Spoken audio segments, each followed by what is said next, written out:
Just a day later, I'm sure you've watched the game back a little bit, and if you've had a chance to digest, what did you see? Well, the resiliency of tying the game, I love that. We've done that all year. A little disappointed in the sense we had a chance, to go up 3-1 if we dug in a little bit. But playoffs are a game-to-game thing. You have to have a short memory, and that's the way you look at it. We're tied 2-2 coming in our building. That's a pretty good situation. So, but we do have to correct a few things. You were pretty upset post-game and talked about potential lineup changes. Who are some of the names you're considering as maybe going in? Well, everybody's in play. Like we have a couple of guys that could come in. I don't know at this moment who's going to come in. Still, still got to go over a few things. Still watching video with the coaches and stuff like that. Chemistry, that all comes into play. Obviously we need some more. We need a better forecheck against Edmonton. We all know that. We'll figure that out today. Rick, you didn't couch your feelings last night, and shocking when you hear half a dozen players who were passengers in a playoff game with so much at stake. I've heard coaches in the past say, will beat skill when skill has no will. Could we describe that with a few of your players? And do we need to see more of that? Yeah, I just think, you got to remember, too, some guys have not been in this environment before. So it's really hard sometimes for some guys to sustain it. And you got to make a push. Some guys react different in game on some stuff. I know the crowd got excited when Kane hits Z. It wasn't Z was laughing. It's not a big deal, but that's where you're looking for some guys to go on the ice and make a push, not fight or anything like that. And I just felt like we played a little bit passive in those situations. That's where you got to really go at Edmonton. We know who Edmonton is. And there was spurts last game. We had them in the second. There was about 5 shifts in a row. We had a ton of chances. In the third, I thought we saw, but we got to do it for 60 minutes. And you got to put yourself in positions to want the puck and to forecheck. It seems like we're reacting after the play, not during the play. We all know puck's going there. You should be already there. I think we're like, oh, the puck's there. Now I got to go. A second in hockey, a second and a half is huge. I don't think people realize how big that is, a second and a half in hockey. Two-part question. Elias has, I think, 1 5-on-5 point, and that was in the Nashville series. No points 5-on-5 against the Oilers. What are you seeing from him, Rick? I mean, because there's frustration there. And then the second part is Ilya Mikheyev, 1 goal in 60 games. Yeah. You want to talk about the forecheck facility? Podkolzin could possibly do that for you? Yeah. And is Jonathan Lekaramaki a wild card for you, perhaps? Wow. I think everybody's in play when you're in the Stanley Cup playoffs, right? Because, it's do or die. With Petey, all fairness to him, I'm not sure he's getting sometimes the help he needs. But saying that, I think he still can drive play a little bit better. I think he can still, when the puck comes, and move his feet and be more dynamic. He's got the skill set, So I think that's a two-part question. But winning that face-off was big for us to tie the game. There's a lot of different things. Yeah, do we need Mikheyev, these guys? Yeah, we need more, of course. I said it last night. Proof's in the pudding. That's why maybe Podsy's in play, Baines, who knows?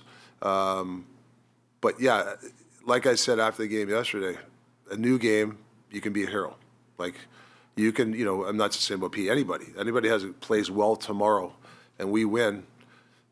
Usually you don't think about how the other games, he hasn't been that good. I'm not like I said, I'm talking in general, that you can be a hero. So once you have that, and I mean, a hero could be a great block at the end.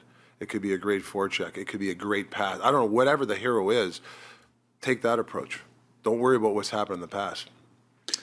Those 5 or 6 passengers, what I might be off a couple. Sure. I'm not.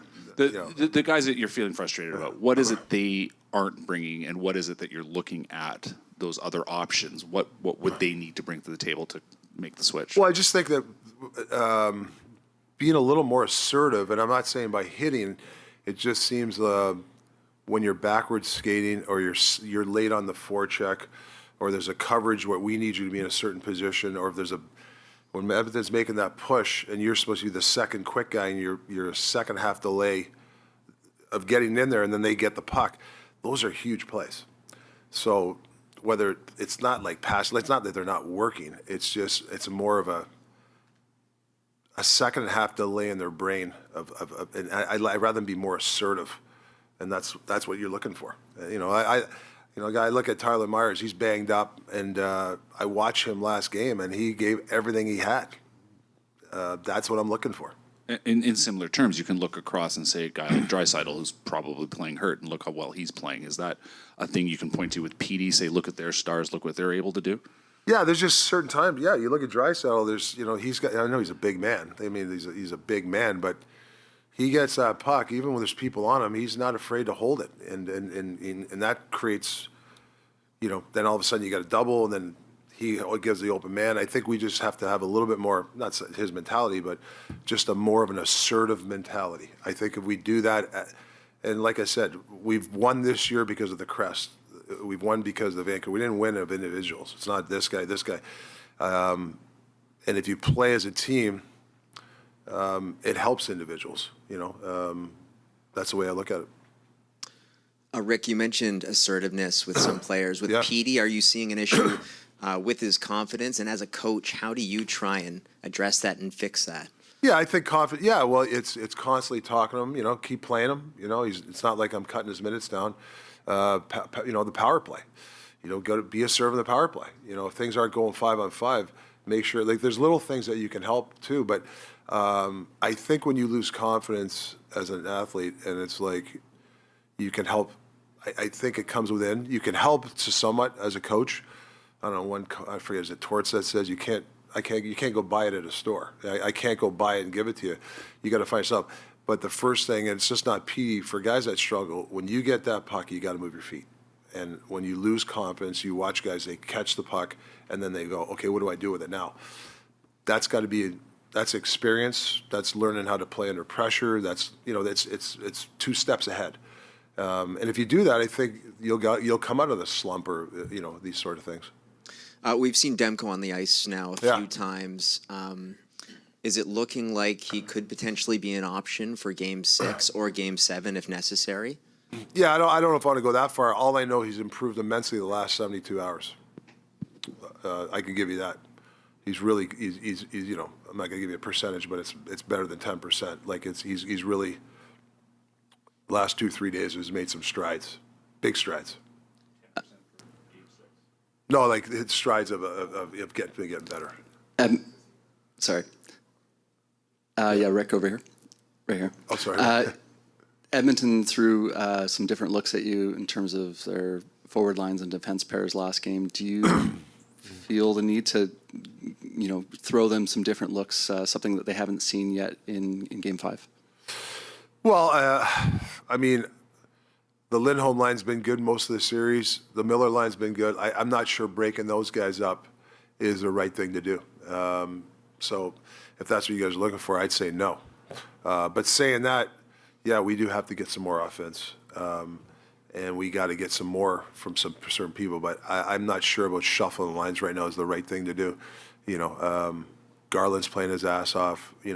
That line's been, for the most part, productive, especially in about 2 games.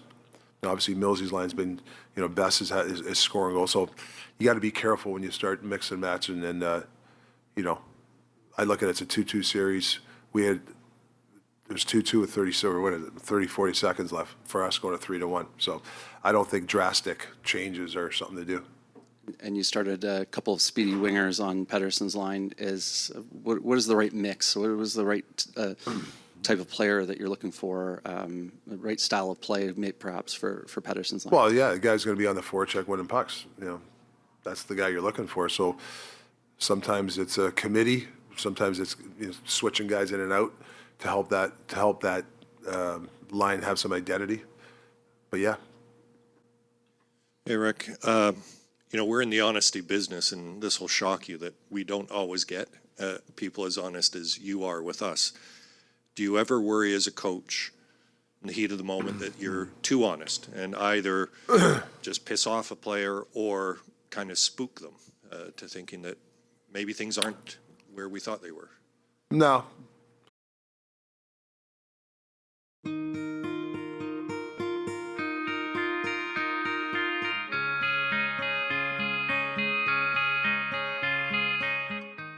Edmonton came to play. You know the puck where it's gonna go. You just gotta get there. Shout out to my boy Rick Tocchet.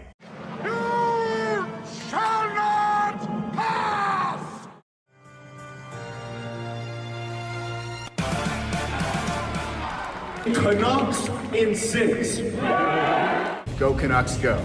Let's keep this thing going, baby. Generational talent. Thanks for liking the video and subscribing.